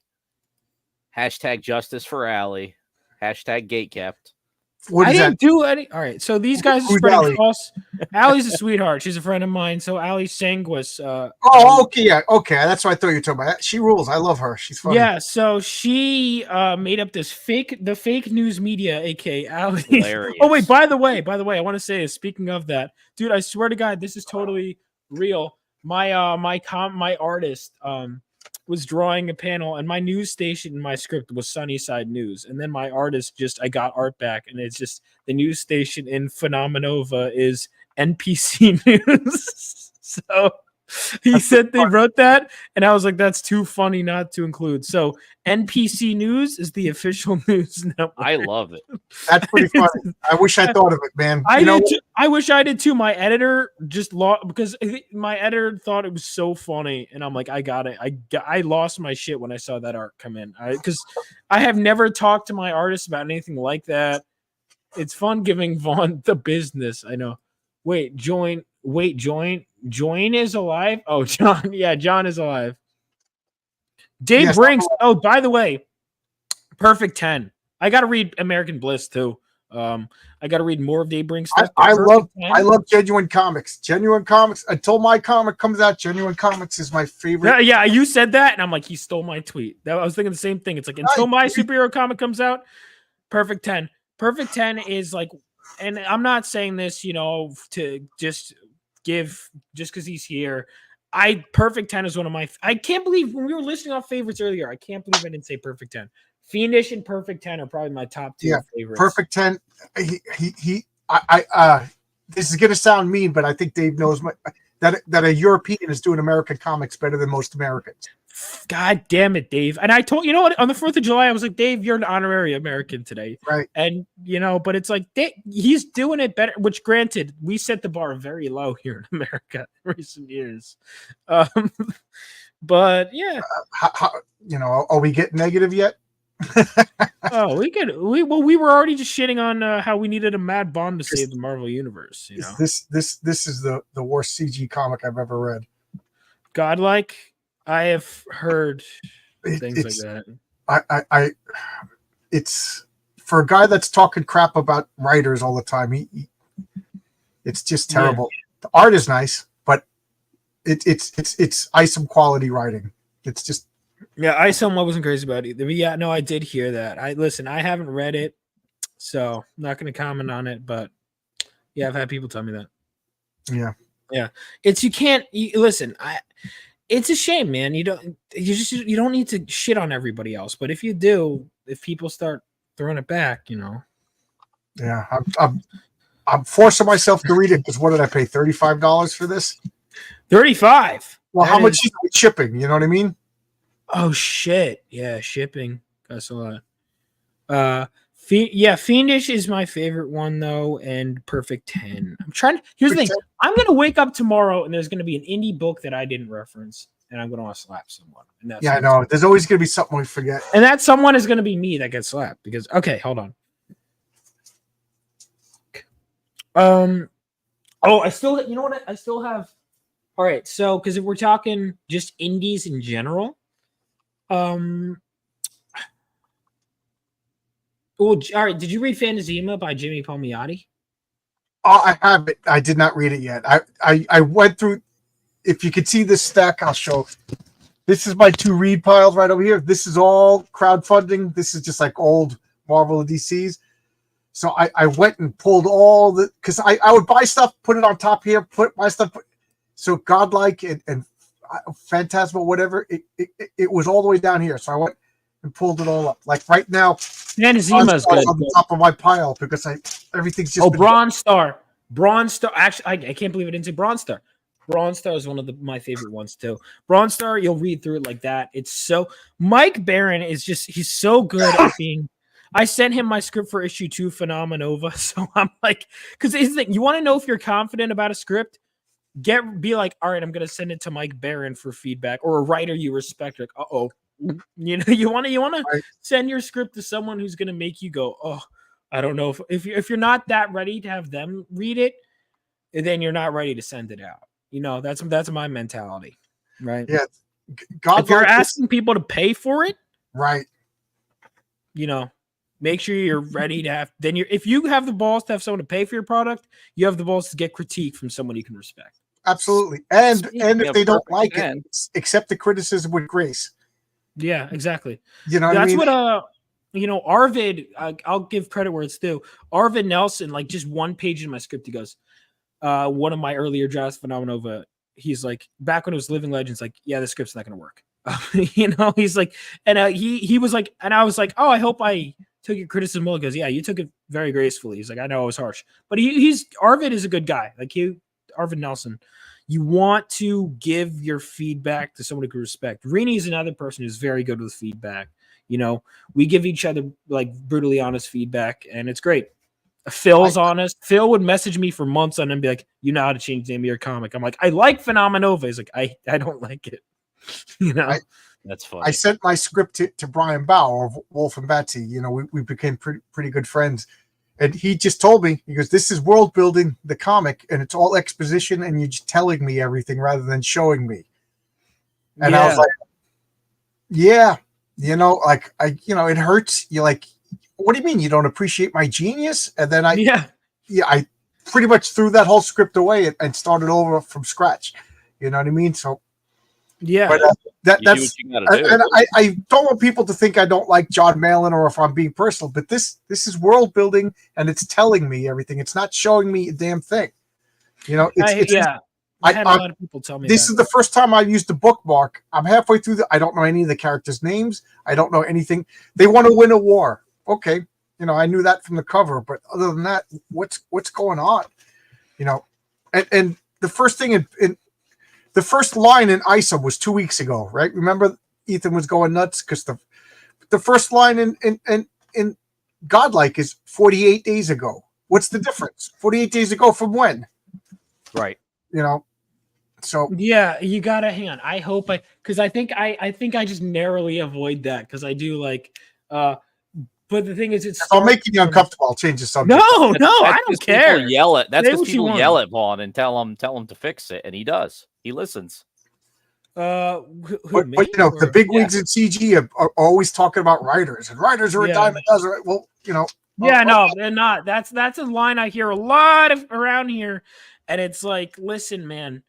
No, okay. The reason why, for example, X-Men, these same people will talk about how great X-Men was. The reason it was able to be that good in the 90s was because Claremont, a writer, was able to build it up. And editors like Roy Thomas was, and I think appointed Len Wein, you know, they were able to bring it up. Yes, Cockrum's character designs help, but no, it's a huge writing problem. It's an editing problem, but editing results in good writing, right?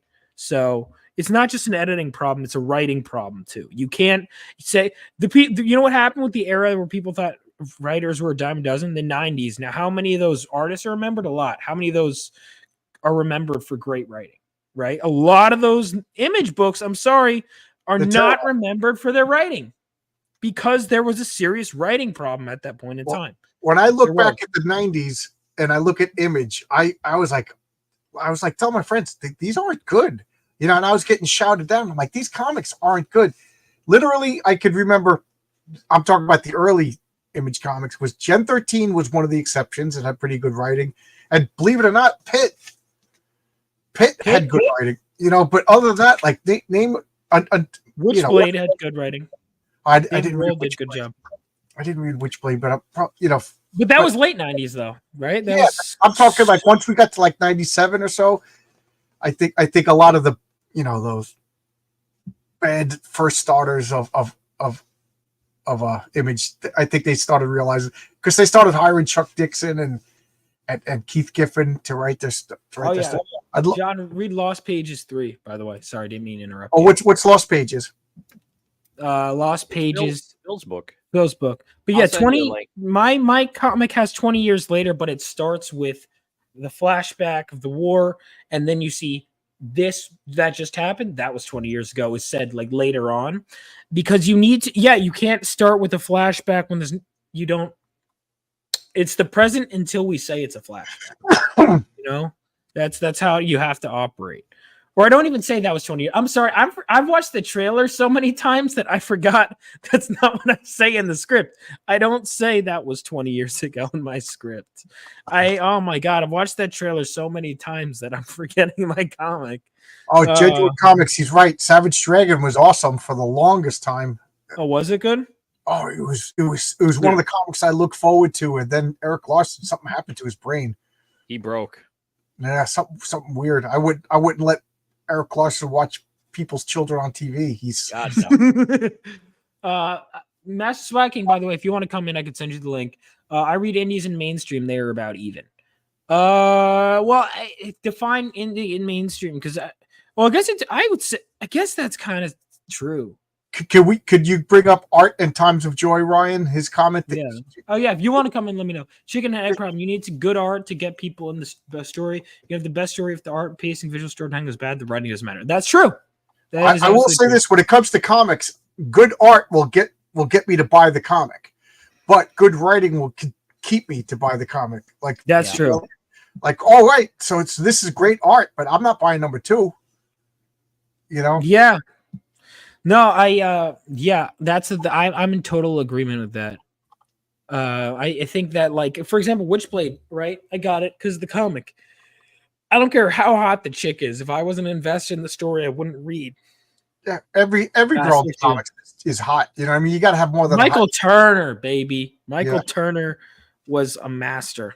You know, God bless him. And apparently he was a great guy, too. Frege, fun fact, Dan Frege was Michael Turner's best man it was the other way around. Michael Turner was Frege's best man at his wedding. Oh, really? Dan Frege is great. I love that guy. Such a nice guy. One of my favorite people. Such a genuine guy, too. Like he's always given me advice. He's always Frege, totally nice guy. He met Bobby like once, and every time Bobby's in the chat, he pulls up his thing on stream. Frege is one of my favorites. Frege, Graham Nolan, Billy Tucci. I mean, like the professionals. The only one I haven't talked to yet is Aaron, and I need to read Wraith of God. Aaron is someone I want to talk to. On my channel, pretty much. Yeah, they're great. They're professionals. The professionals. Billy Tucci lives like 5 minutes away from my house. He's like, "Come on over for a barbecue." Like, I'm just meeting the guy, and he's inviting me to his house. Yeah, and then he's gonna forget the conversation because Billy has a terrible memory. He does. Like, there will be entire stories. I'll tell. Oh, I just told him, Alex, you'll like this. You ready for some? I was telling him because I talking to him and Buzz. I'm trying to get him and Buzz to do a drawing competition. On my channel, and I have to moderate it because they mandatory feat. Yeah, that's my first thing. So Billy and Buzz. So Buzz did you know Buzz, John? Yeah, he has that comic with like the shark guy. No, that's a different one. That's Edwin. Okay. No, Buzz, who did Vengeance of Vampirella in the 90s. He also worked with Neil Adams a lot. So Buzz, he did my last variant cover. So when in the 90s, when it was like within 2 weeks, Vengeance of Vampirella, she and Lady Death come out. So suddenly they're the hotshot artists. And Billy, Buzz, and Stephen Hughes, Brian Polito, those guys are all the hotshots. They all start hanging out. And so Billy and Buzz have been friends for a long time. Now, Billy and Buzz are always... so the reason though I met Buzz, actually, I was dressed as Cypher from New Mutants, and he recognized he was like, "Oh, you're Cypher," and he's like one of the only guys that ever recognized that character. Because yeah, he was like, "You're dressed as Cypher." Anyway, so Buzz and I started talking. I was getting a Vampirella thing signed by him. We became fast friends, and then I was getting my She Omnibus signed because Buzz did some pages in the She Omnibus. I was bring it to Billy and then to Buzz, and then Buzz was like taking apart the pages he did. He's like, "Yeah, I see how much better my page is than Billy's page." He just shit talks. All they do is shit talk each other, Buzz and Billy. And I was like, "All right, I want to post. Let's set this to rest once and for all. I want you guys in a drawing competition." Now, their biggest point of contention, both of them are very specifically are like, Billy can't draw feet, Buzz can't draw feet. And I'm like, all right, so mandatory, one of the mandatory things is they have to draw a foot. Because that's one of the most common things. But it's like I keep hearing all this lore between them. Like Buzz is like, "Yeah, Billy struck out with this one chick at a bar," and Billy's like, "That's not true." So I want them on air drawing. Oh, that'd be great. All the shit. The shit talking would be fantastic. So Buzz is like the biggest shit talker in the industry. Like we'll be talking about Barry Windsor Smith, and I'll be like, "Yeah, he's not that good. Like he can't draw knees." I'm like, "Are you fucking kidding? Like knees? Like that?" It's so fucking funny. Yeah. But yeah, I want those two. Those two I want to draw off. I want a drawing competition between them. Billy, I think, said yes. He just needs to get through commissions first. So because Buzz thinks Billy's gonna pussy out, and Billy has said yes, which means I think it's gonna happen. Now I probably should do it on Pop XP if I were to do it, I guess. But yeah, I think I need to moderate it. Here's the thing: I gotta stir shit though, because it's gotta be funny. It won't take much. I mean, it won't. All Buzz you have to do is bring Billy's up gonna one start of their off being stories. nice. My whole thing is I think Billy's gonna start off being nice. Buzz is gonna say something, and then Billy's gonna be like, "All right, you know what? That's it." Gloves are off. That's what I think. I remember like, all right, so another hidden lore because she Senryaku. So I was like, oh my god, that they were good friends. Why didn't Buzz do a piece in there? And Billy goes, weird. Buzz blew me off. Yeah. And I was like, is that true? And I asked Buzz during my interview. He was like, yeah, no, I blew Billy off. I was like, I don't want to do that shit. That's hilarious. So that's right. He was like, he just goes, I think he said like, oh, I was going to vacation in Hawaii. I was like, I don't fucking want to do this. I think I'd have to like confirm this, but I think because like Ethan was doing Cyberfrog around he's mentioned in the Cyberfrog book, the warts and all, as someone who gave feedback. Buzz told me that Ethan was like, oh, I need feedback on anatomy. He's like, what the fuck do you want me to say? It's a frog. I don't know. Yeah, that's what Buzz told me. Didn't you have a drawing contest? I do. Yes, no, I didn't say I could beat Phil in like. Oh, me and you should have a yeah. I think we have to have a gauntlet of all the writers. It was Reenie's idea. Reenie and I were talking about it, I think. But then she were brilliant or terrible. Well, I think Reenie wants to see me suffer. So, well, in that case, I mean, that's what I would guess. So, I'll start looking for writers that actually can draw, and no one knows. Well, Phil can draw better than me objectively. Oh, for sure. So that's why I was like, that. So it's not like a dude. surprise. Even fucking Cecil can draw better than me. I mean, that's true. So I feel like, all right. So we need to have the tournament. Me, John Zogbox, Cecil, Phil. Bracket tournament. Well, Mike Barron can kind of draw. Should we get Mike Barron in? Chuck Dixon could draw really well. Fuck. Yeah, Graham told me that he designed the Firefly design, their Firefly redesign, and then Graham just did that. He started out as a comic book artist. His first work was he wrote and drew it. This is how bad I draw. Can you see how terrible this is? Let's see this. This is. I sent this to one of my artists. Oh, okay, that might be better than how I. All right, we have. So you and I could be on par. That's what I'm saying. Me and you, we can't. That'd be a good fight.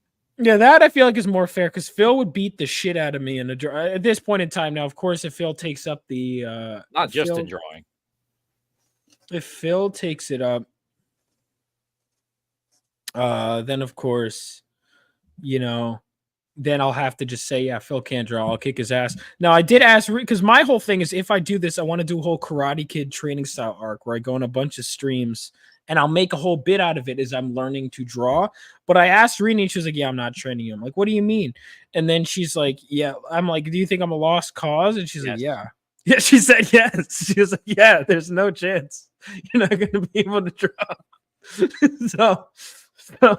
So, I guess I need to find a new mentor. I'm trying. Who do you think? For the training. Well, that's what. Well, I agree. But like, who would you want to see attempt to train me? I don't. Billy wouldn't. I think Billy would. maybe Anthony. Dark Gift. Yeah, I think he could do it. Because you need someone with a lot of patience and compassion. Patience and compassion.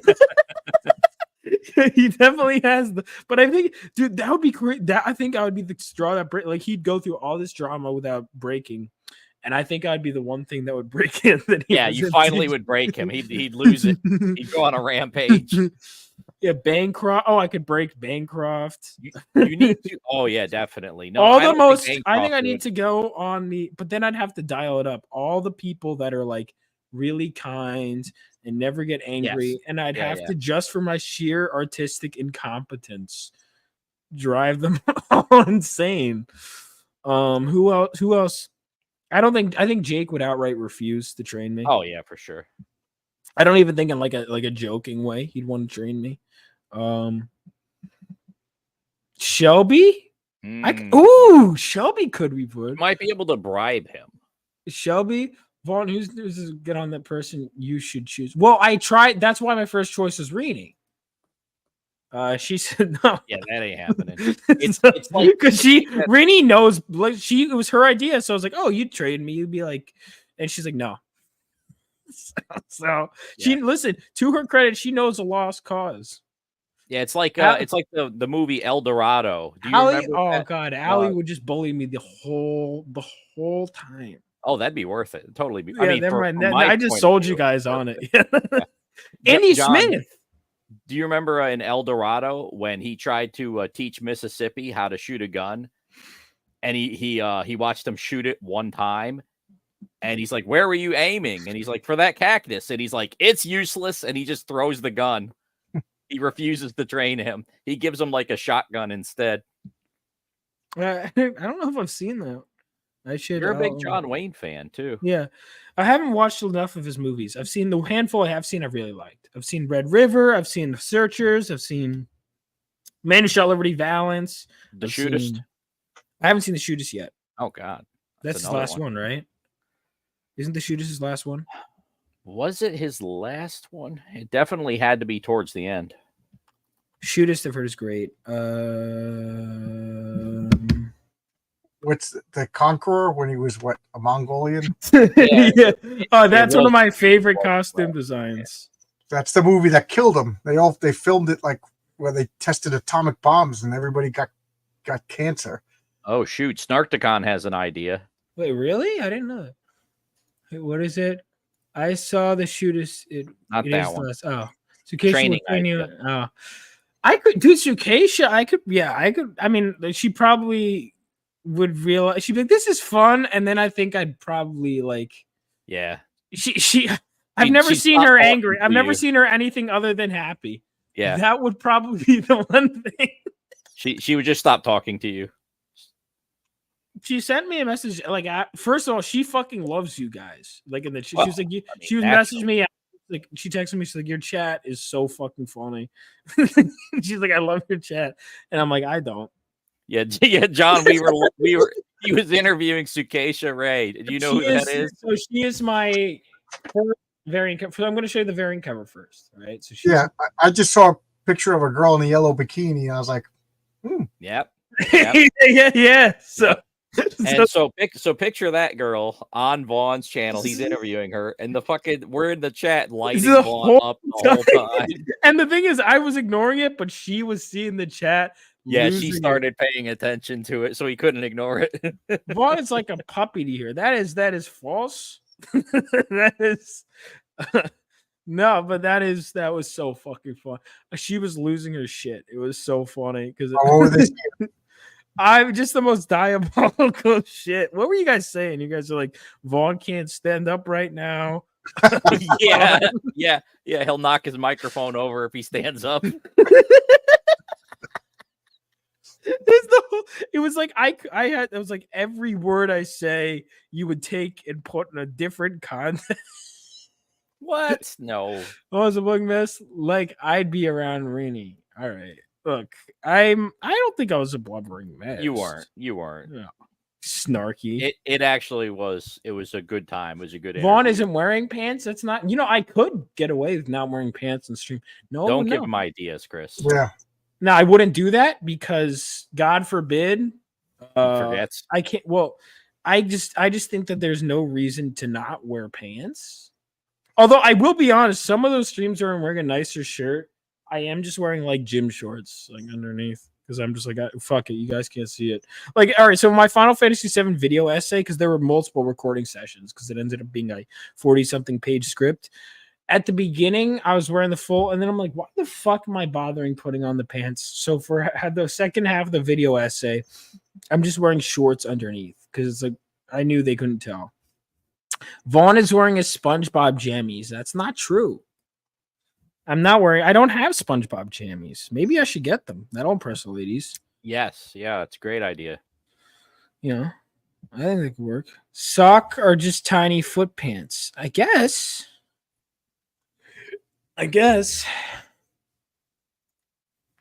Oh, man. This has been a fun after party. Yeah, no, that stream was just fucking hysterical. I think that, first of all, the most active chat I've ever had was the Kelsey Shannon one when I went live. And we went live at like an odd part of the day, too.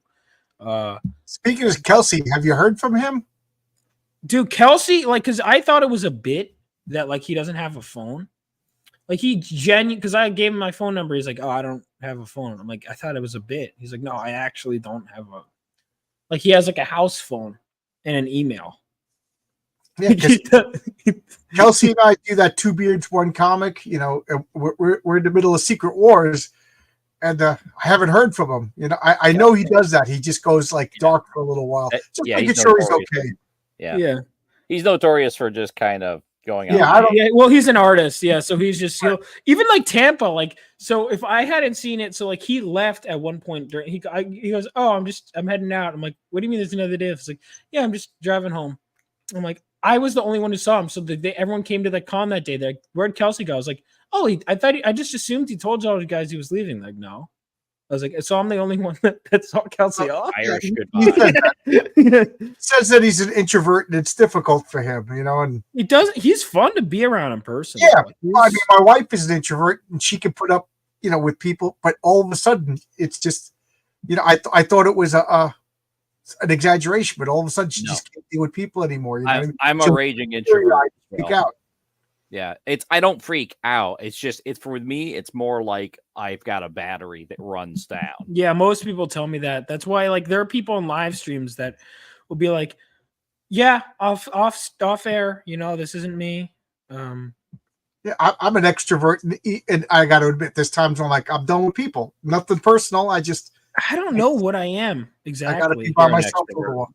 You think so? Because sometimes, I like my alone time, when I'm I mean, everybody does. I think it depends. Like, when I'm on my lives, I realize as soon as those words left my mouth, I was like, that's... I think it's sad. People who can't enjoy being by themselves, you know what I mean? I think there's a problem there. I had a roommate from college. He took his... They all got a house, and he took his bed out of the bedroom and put his bed in the living room. So he was constantly. I was like, "You got a problem." That's a couple of red flags right there. That's too. Yeah, if you need other people to be happy, because there's a balance between, being unable to talk to people, right? And then there's like you literally need other people or you're unhappy. It's like then you're just not happy because then your source of happiness is in everyone else. And if everyone else is gone, right. You know, Absolutely. You can't have your entire source of happiness be from someone else. Right. You have to be happy. You have to, you have to be happy inside or you'll never be happy. But yeah, no, with introverts, I mean, yeah, that's how it is. But that's the thing. It's like, but it's always, it's always fun just getting out and meeting people. Like, and that's the thing too, especially like, when you're at cons, extroverts are generally, you got to be good with people who are introverts, especially if you're in the comic book or the entertainment industry. You got to be good with people that if someone gets out of their house that doesn't like leaving much, comes to you at a con, that's special. It's really special. You got to know how to make them feel comfortable. Yeah, why do you think, that's why Billy is so good and is able to hang out with people. Right. You got to make people feel at home here. So a lot of people, if they're introverted, they'll hang around with Billy's table because they know he's going to give them a place, right? Yeah, no, that's 100% accurate because, like, as an introvert, if I'm around people that I'm comfortable with, that I feel like I belong with, it doesn't deplete my battery in the same way that it does if I'm around a bunch of strangers or people that kind of like stress me out. Mm-hmm. Even if they're not intending to, they're not necessarily trying to. Yeah, no, exactly. No, yeah. Like hanging out with you and John, no problem. Right. If I'm like at a bar or something with a bunch of strangers, I have to get hammered to deal with that. See, that's actually, now that you think about it, that's kind of how I felt. That's how I've been feeling at the bar lately is honestly, if I have a bunch of friends that I'm with, that's fine. Yeah. But if I'm just at a bar and then a couple of friends leave early, there's a reason people leave in groups, right? It's because it's like, fuck, I don't know these people. I got to get hammered. And then when you get hammered, you're like, I still don't know these people. I got to leave. It's time to go to bed. Like, so I live near the bars where I go to, so I'm able to walk. Stagger. Yeah, that's more accurate. Which I will say, it feels faster when I'm drunk. Sometimes. Oh, 100%. If I go to like a family function and nobody's into comics, nobody's into D&D. Oh, alcohol. It's just excruciating. You know what I mean? Like, if I'll go to like a guy from work. We're all going out, and it's just like, oh, we're all hanging out, and now we're talking about work. I'm like, I just want to run out, but you know what I mean. But like that party that we went to in New Jersey, everybody was a comic book fan. So that was an easy. There was something we could talk about. That was fun. I really and there are people I didn't meet in person. It's cool. Like for example, I was like, who does that? That guy looks familiar. And then he goes, he ends up Six Gun Girl. I'm like, oh, you're Brian, like Brian Kurskow. And then we started talking. It's just you meet people in person, and it's like suddenly it's like, whoa. When you have comic conventions, the easiest to socialize because you have, especially if we've interacted online. So if one person or like the Hard Chargers group, me, then Bobby, all of us can talk, and so that's always great. Oh, I'm this person from chat. That's something. Like the first thing Graham asked me when he met me is, "Who are you in chat?" Or it was the second time I met Graham actually. And I was like, "Oh, I don't really." At the time, I didn't stream, so it was like whatever. So I was just like, oh, I don't really use it. But often that's your entryway. So I'm this person in chat. It's like, oh, and that's always fun. But yeah, it's easy to break. It's much easier to break the ice at a convention than in a normal, because you're surrounded by people with your interests, and if there's at least one mutual friend at the con, inherently. Well, it's also because I'm from New Jersey, and there's New Yorkers. There's a lot of New York cons. Billy goes to all the ones nearby. So if Billy's there, usually Bobby's there. I'll be Dan Genovese. We get a couple guys from chat. So Long Islanders, like you guys, every time there's a Long Island chat. Now we got John's Long Box. Alex, you're from Long Island? Alex no, I'm from upstate New York, but I work with a guy that's from Long Island. And he was a cab driver. Awesome dude. Those guys are wild up there. Yeah. The cabbies. Gotcha. Yeah. That sounds, the cab driving in Long Island. I liked a few times. I've gone a few times, but who do we got Long Island? So LE, Billy, Phil Russert, Cecil, you, Bobby, Bobby who? Bobby Krasov. Oh, he doesn't stream me as much, and he doesn't really stream much anymore. Maybe one day again, but he's like my right hand man. He does the graphic design for Comic Phenomenova. You met him at Garden State Comic Fest. Bobby's good people. Yeah. Yeah, Bobby's good. Bobby's great. He was at Garden State Comic Fest. Yeah. You've seen he's not a big fan of Bob Kane also. Is Bob Kane I will say the thumbnail for Bobby's Bob Kane rant might be one of my favorite thumbnails I've made. Let's see, is this? Holy shit! Hang on, I gotta. I'm sorry, I didn't see this, Alex. No, you're fine. I was gonna bring it up before you closed out. I'm smart. Yeah, I think I will close out because it's almost 2 a.m. Danny's not a fan of drugs. Yeah, I don't do drugs either, dude. I've never smoked pot. I wouldn't even take painkillers. They gave me Oxycontin. I'm like, dude, that's like heroin. I'm not taking that. Mail them to me. That's a joke. Yeah, it's a joke. YouTube. I've never done. I'll randomly put them in a Heroic Tales. Oh, now you're talking. It's like a golden ticket. Yeah, here you go. Yeah. How good's the comic now? Yeah, I've never done I've never smoked pot. I never intend on it. I don't know. I'm just not in it. In my 20s, I smoked a lot of pot, but I just don't like smoking. So I said, someday they're gonna make a pill that you can take that's pot. Now they have it, and I don't want it. Right. Yeah. Yeah. I'm smart, and I want respect. Well, except that looks. Wait, is that movie Flash? That's. Yeah, Ezra Miller is cringe. Well, also as a person too. Who the hell decided to cast that guy in anything? Anything, literally anything. Well, hang on. I will defend in a movie. We need to talk about Kevin, where he kills like he plays a horrible person. Yeah, I mean, I guess he's very good like in that film. Villain or a pervert.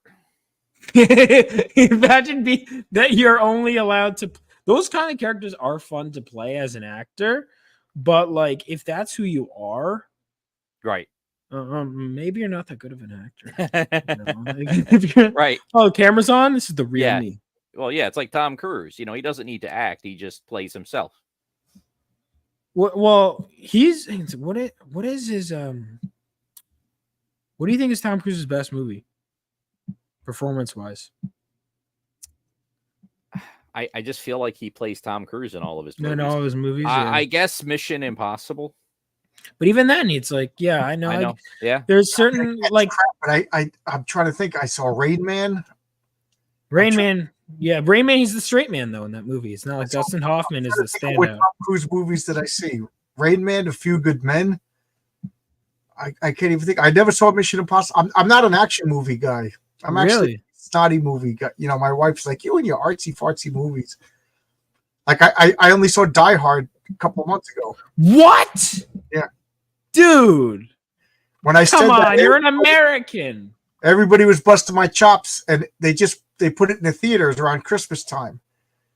So I was like, I went to go see it in the movie theater, and I'm like, this was excellent. Me and my wife's like, I can't believe I'm going to go see Top Gun, but she went with me. Halfway through the movie, she was like, "This was the right choice. This was awesome. I never saw this in the movies before." We were just enjoying it. It was a good movie. Risky Business. Right. I hate Risky Business. I've always seen Risky Business. Tom Cruise did surprise me in Tropic Thunder. Yes. Oh yeah. I forgot. That's his best role. Okay. Never mind. All right. Case closed. It just came to me. Yeah, because I'm like, what film does he not play Tom Cruise? And then it was like, Tropic Thunder. What is Les Grossman? Yeah, Les Grossman. All right, fuckface. Why don't you take a step back and literally fuck your own face? I remember I was watching that movie, and then someone goes, "That's Tom Cruise." I was like, "There's no way." And someone goes, "That's Tom Cruise." He was supposed to be. He was playing Harvey Weinstein, is what somebody told me. Was he? I feel like it was a reference to a Harvey Weinstein kind of. Yeah. I will match you up. I like what he says. Thank you for your service. No, kindly shut the fuck up. Yeah. Let me make my movie. Yeah. My wife didn't want to see Tropic Thunder. She's like, this looks stupid. I was like, come on. It's such a good movie. And within like 5 minutes, we were like kicking the chairs in front of us, spilling popcorn, laughing. Yeah. She's on her phone, pre-ordering it on DVD on the way home. You know, she loved that movie. Yeah, it's like Chris said in the chat. Where's the key grip? I want you to punch him in the face really freaking hard. I can go see a Les Grossman movie. Yeah, that would be fun. Yeah. Yeah, hold on. I love the ball cap is so bad too. Yes. Yeah. He looks ridiculous, but that makes it look like the hairy arms. Yeah. Fuck your own face. Oh, it's so good.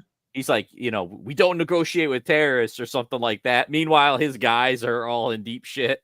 we don't negotiate with terrorists, and then he like leaves them to die. Yes, yeah, exactly. I'm a lead farmer, motherfucker. Oh my god, dude, that is so I funny. call him half squat, and then the kids start stabbing him. Yeah, I have a son here now. Oh my god, dude, I fucking love. I got to see that movie again. Yeah, I want to rewatch it, dude. I should do like movie clubs where we come in, we just talk about fucking. That would be fun. Tropic Thunder would be. Tropic Thunder. That movie is so good. Oh my god. I love when he goes to the Oscar ceremony and they give him those fucking blue eyes. Robert De Niro has like blonde hair and blue eyes. Of him being blackface the whole movie. Yes, yeah. Freaking great. Have you ever seen This Is the End with I haven't seen that one yet. I know everyone likes it. Comes and that is just a stupid movie that makes me laugh too. I love stupid comedies. Yeah, I wish they made more of them. Have you seen Grandma's Boy? Mm-mm. Oh, no, I had a friend who told me it was excellent though. That in Strange Wilderness. You got to go see Strange Wilderness and Grandma's Boy. Oh my god, so stupid, so funny. You'll be laughing your ass off. Excellent. Simple Jack, I see you every night in my head movies. Yeah, you make me happy. You're a full retard, man. Oh, I gotta use that as a clip for my streams. Yeah. All right, never go full retard. Never go full retard. That movie is so good. Yeah, you could spice up your intros. I know. Everyone's it's free to send me suggestions. I know. I have the same like 5 intros. They need more. I need to get. It's like 10 minutes of like, come on. Yeah, I know. I need to do that. I will sleep on that. But on that note, thank you guys so much for watching. I grifted enough. Yeah, I gotta go to bed. Alex, thank you for coming on. John, thank you for coming on. Thanks for having me. I'm gonna play an intro. No need to stay after. I'm just gonna close it down. But thank you guys so much. And if you haven't already, back Phenomenova. I'm going to play the trailer that you guys have seen a million times to head out. No need to stay for it. Thank you You're guys. allowed to back Heroic Tales too. Kickstarter. Yes, I'm sorry. Heroic Tales. Yes. Only $10 for Heroic Tales. Come on. Complete story. You don't have to get number 2 to finish the story, although I would like it. If you'll want it. You'll want it. Yeah. You got to tell them that they will want it. You'll want it. I'm sleepy. I have no schedule. I'm off work for 2 months, so I have no schedule. I sleep when I want. I eat when I want. Plenty of promo time though. It's really tedious, but posting in all the groups, it is good. Yeah, like I said, I joined 3. I joined 3 groups on Facebook today, and I got 3 sales on Kickstarter today. What's his the Embrace 2? I forget his name, but he told me to do that, so I was like, all right, let me go do it. Oh, Dino's in the chat. It's Dean. We're just closing out. We're past your Kami Australia time, but it's Dino and Ogden. Why don't you go ban more games I like Mortal Kombat and GTA? Yeah, Michael Ogden. He was on my regular conversation. Well, Michael Odin's awesome. Just good guy. Buy Embrace too. Oh yeah, check out the Embrace just in time for us to show you. Now back to showing me. Peace out. Have a great night.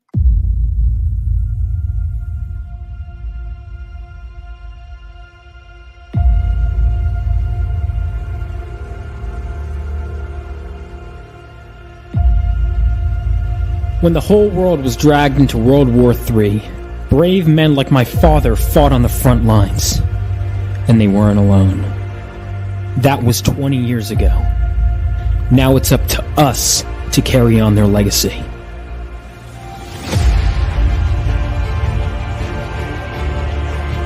And every so often, the earth from which we come gives way for something new, something greater to be born. And with them, even greater threats to face.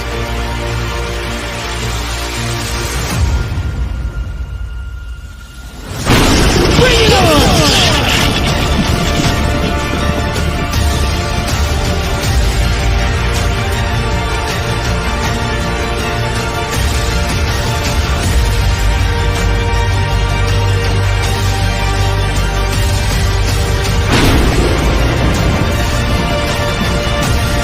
Phenomenova.